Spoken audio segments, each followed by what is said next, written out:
Hi, I'm Matt Wendell with Solutions, and in this video, I'll be explaining the employment arrangement and expectations for school substitutes working in one or more of the 30 public school districts whose substitute needs we service in Greater Cincinnati.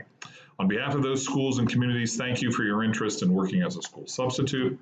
It's an important role. We look forward to getting you started so you can begin saving the day for our schools, staffs, and students. You are likely at the beginning of the hiring process, you've had an initial discussion with a member of the Subsolutions team, and that will be your point of contact for hiring and beyond. You've been sent the email with the links to these pre-orientation videos. You can watch all of those. We also ask that you schedule your background checks, apply for your ODE credential, and submit your hiring documents prior to orientation. That is not required in order to attend orientation, but it does help keep the process moving faster. In this video, we will discuss employment and payroll, our expectations, and how we go about picking up substitute assignments. Our organization works with area school districts to employ, recruit, manage, train, substitute school staff, teachers, aides, custodians, food service, and secretaries. The legal name of your employer is the Center for Collaborative Solutions. That's a legal entity which was created in order to employ substitutes. We do business from the two educational service centers. We are a public organization just like public school districts. And the name of our service is Comprehensive Substitute Solutions, Subsolutions for short. That is, of course, our website as well, subsolutions.org. As it has always been, substitute employment is at will as needed. Substitute staff are needed when a staff member is absent. It does not include paid leave nor health benefits, regardless of how many days or hours you work. Here is the Subsolutions team. We have an office staff doing the human resources and payroll work. Brendan Kelly are in HR, Tammy and Mashika are our payroll specialists. Twyla has a couple roles on our team. You'll see she coordinates our non-teaching substitutes and also works on our service staff. Most of those folks work from home. They are your point of contact for hiring and beyond. Lauren, Melissa, Twyla, and Ellen not only conduct hiring, but also work mornings on fulfillment assistance. They will be contacting you when we have a last minute need. Aaron works in the evenings, generally from 5 to 9. He reaches out to our new hires to set up their accounts and also works with them on last minute assignments and other assignments that are in the future. You are hiring on to be a professional educator. Thank you for accepting that role and the responsibilities that come along with it. Every community and school needs caring, qualified adults to act as school substitutes. So thank you for your ability to fill that role. First thing we ask is that you embrace it. Save the day. School staff sometimes need to enter their absences the night before or the morning of. That is when you can truly save the day and ensure that a school doesn't have to cover those absences internally by taking other staff members away from their duties or combining classes. And so thank you for being able to do that on occasion. Prepare yourself. We're going to send you any number of inputs to build your knowledge and skills. And of course, you come to us with knowledge and skills and, like all of our employees, a desire to support your local schools and to work with kids. The Frontline Absence Management System, we do have a separate video to coordinate the setup and use of that system, but that is a system which governs substitute assignments and in which you enter your availability. We need to know if you are available or not when we are searching last minute for substitutes. And of course, when you pick up an assignment to fulfill it, of course, your kids get sick at times too. If you have to cancel, contact the school directly if it's the morning of or within a day so that the time isn't lost contacting our office and then relaying the message. In order to be successful, we are ready to work every morning that we are available. In other words, if you don't have an assignment yet for Monday, but you were looking forward to working, let's get up, be ready, because that text or that app notification can be on the way. Right? We are on time and dressed appropriately for the role. Thank you for limiting your device usage. If you are engaged with your smartphone, you are not engaged with the students. And thank you for being flexible, as that's a requirement as a substitute employee. We work with 30 different school districts. You will work with 1, 2, or 3 of those. That can be managed over time depending on your availability and how many assignments you're seeing, etc. Across substitute teaching, work as an educational aide. Educational aides are sometimes called paraprofessionals, parapros, EAs, IAs, TAs. They have a different name, but in different districts. But they are always working in a support role for teachers working with kids, often one-on-one or in small groups. Right? I also list a Head Start assistant there, as we do work with our area Head Start locations. That's an early childhood program for 3 to 5-year-olds, both typical and special needs. So if that is something you have an interest in, please do let us know. This is a map of the school districts we serve. It is virtually all school districts in Hamilton County and Claremont counties. If you're new to town, pause the video and see those that are around you that you might want to work in. Pay rates for substitute teaching and non-teaching substitutes are found in the top left menu at subsolutions.org. I don't list them by district here because sometimes they do change, but know that the range for substitute teachers is currently $85 to $120 daily. Most assignments are full days, but at times there are half-day assignments which would equate to half-day pay. Non-teaching substitutes are paid hourly based on the role that they are working. The payroll calendar is also at the top left menu at subsolutions.org. The pay periods are generally the first and last 2 weeks of the month, so if you work the first 2 weeks of September, you'd be paid on September 30th for those dates, unless that falls on a holiday or a weekend, and you would then be paid the Friday prior. You get notified of your direct deposit with a pay stub via email, which lists your assignments and your deductions. One of those deductions will be for the state teachers retirement system or school employees retirement system. Because we are a public organization, we are required by law to pay into those retirement systems. You will receive an enrollment packet. You can also go to their website for information. Those are linked on subsolutions.org. Know that we do not pay into Social Security as public educators.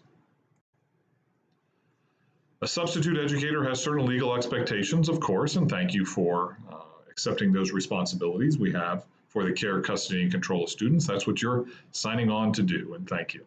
But we also have role expectations. Be an educator. It's a much better day when you engage with students and enjoy their company, and to be a role model, be respectful of them, and to model that, and so that they know to be respectful of you as well. A couple of notes on arrival and dismissal. In all situations, we want to check in or sign in and out at the office. A member of the school staff, usually the building secretary, is going to verify your attendance for the day in the system. And so you make that possible by checking in and checking out at the office. It is easy to park at an elementary school, not so at a high school. Don't put it in a numbered spot. Put it in a visitor spot unless you already know beforehand what spot to park in. You can check in with the building and ensure that that is okay.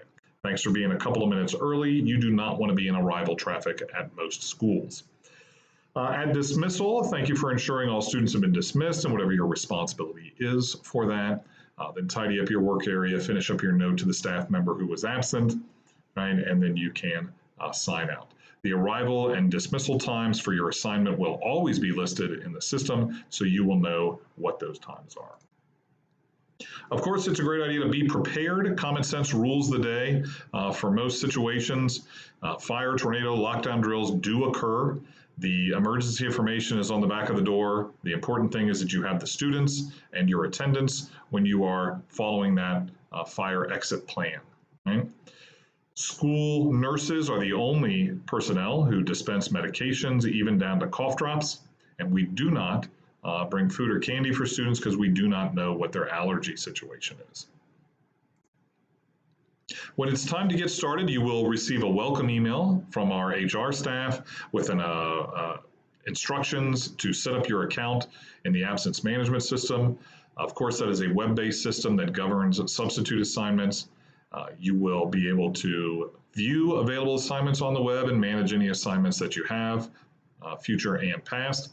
You can also download the free Frontline app and enter the login credentials that you created. There is a separate help video for that you will get when your hiring is complete.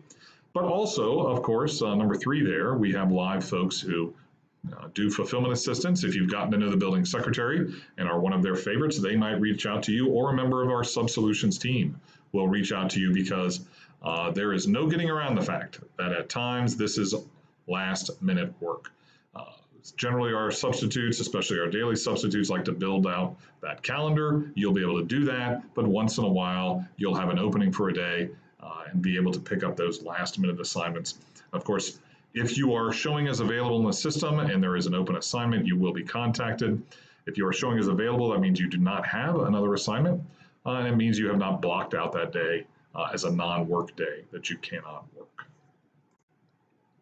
The following slides are for substitute teacher and aide applicants. It is specific to the credentials that we need and to be working directly with those students in a classroom. So teachers and educational aides, even in a substitute capacity, need a credential from the Ohio Department of Education. You only need one credential. If you are a high school graduate but do not have a bachelor's degree, then you'll be signing on to be an educational aide sub and get one of those permits. Instructions and links are in the email that you were sent that included the links to this video. If you already have a resident educator or professional license and you are already a licensed teacher in Ohio, you do not need a substitute license. But the vast majority of our substitute teachers do have a substitute license.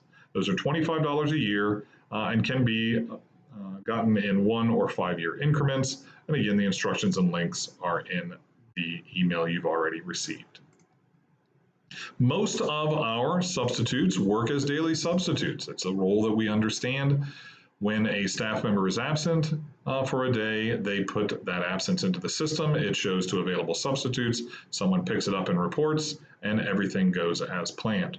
However, at times there are maternity and medical leaves that need filled for multiple weeks, 6, 8, 10, perhaps 12 weeks at a time. In that case, there's likely going to be a principal interview, and they're going to select a candidate and recommend them to us for hiring. If you're looking for those roles, please do visit ohioteachingjobs.org to search for those, as they're often posted there first. Building and dedicated subs are 2 different names for a similar role. Those are substitutes who work every day or 3, 4, maybe 5 days a week. In one school, they often fill the first teacher absence. They are dedicated to that school building. But they're not filling a long-term role. They'll be working throughout the building. One day, maybe they're teaching English, the next day math, the next day PE. Oftentimes, those roles are determined at the beginning of the school year. So if you're hiring on in July, August, then you can inquire about those with the point of contact for hiring. Here's a slide around those long-term assignments, reminding you to check ohioteachingjobs.org and know that there may be a principal interview involved. Of course, the first choice for those roles, if they're looking for a long-term kindergarten teacher, would be somebody with a background teaching that grade level and with a license to teach early childhood. As a daily substitute, or even as a building and dedicated substitute, what jobs will you be working? Any and all. Kindergarten to calculus. You're eligible to substitute in a daily role at any grade level on your existing teaching license. The French teacher has already underestimated your French skills. You're not going to be conjugating verbs, right? You're going to be engaging with kids, staying on a schedule, and following the lesson plan. Special education settings vary. You will see the title for the teacher that you are working for in every situation. And if that title is intervention specialist, that indicates a teacher who has a license to work with students with special needs. The default setting is an inclusion setting where most mild to moderate special needs students are included in the regular classroom. I've purposely put a picture here of a classroom with 2 adults in it. It looks like it might be a math classroom or perhaps social studies as well. One of those adults is the general education teacher. for the content area, and the other might be an educational aide in a support role or an intervention specialist working specifically with students with some identified special need. There are, of course, also more moderate to severe special need classrooms, such as autism units. You will always know if that is what the role is. Know that that's a very rewarding student population to work with, and there will always be some educational aides also in that classroom to assist. Getting off to a successful start to the school day, getting there a little bit early to make sure you can review lesson plans and locate materials. The lesson plans are going to be on the teacher's desk in almost every situation. If not, wiggle the computer mouse to see if they pop up, right? Ask your neighboring teacher. You're going to want to introduce yourself to the neighboring staff members anyway, as you'll be relying on them for some camaraderie and any questions you have throughout the school day. The goals are to implement the lesson, engage with the kids, leave a detailed note for the teacher to minimize whatever instructional loss might occur. This is my recommendations for what might be on the note to the teacher. We have a legal expectation for custody of students, therefore we have to take attendance. There is a process for that. That will be clear on the lesson plan. You might simply write the absent students on the lesson plan or on the note to the teacher there, but we have to keep attendance in some manner. Be specific about what instructional activities were completed and not. That will impact future lessons. Compliment some kids, right? And if there's an incident which needs a follow-up, please do note it. This is not the time to just simply be, offer a blanket negative about student behavior, but if there's specific student behavior that can be followed up on, please do note it. You'll be having any number of student interactions, which is a great thing. What makes a good day, an enjoyable day, is to engage with the students, be mobile and proximate. That certainly helps with behavior and relationships. Assertive does not mean aggressive. It simply means you are clearly communicating the boundaries and expectations for behavior. And being respectful, because the opposite certainly does not work, right?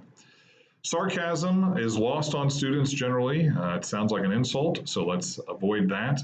Political and religious conversation is not a good idea. We teach state standards, not whatever is the latest on the evening news, so we will stick to the lesson plans. Okay? We don't take photos of students or interact with them on social media. If you're a trusted adult in another role, you're the lacrosse coach or you manage the swim club or whatever it might be. If you text a student to cancel, practice for something, I get it, but you wouldn't have those sort of interactions in your role as a substitute school staff, right? And of course, we don't put our hands on students in disciplinary situations because it allows them then to manipulate that situation. If you need a starter, those first couple of minutes of class are incredibly important to set out those expectations. So take a screenshot or work on this script. I think it's a very good starter script to get your class off to a great start. So that's the end of this employment pre-orientation video. Please do go on to some of the tasks that are required by the state of Ohio, such as background checks and an ODE credential, to get those in place. And any questions you might have had around your employment can be answered at the Zoom session for orientation. After that, you'll complete the hiring forms, receive your welcome email, and then get your frontline account set up and begin accepting assignments. We look forward to getting you started so you can save the day for our area schools and students. Thank you.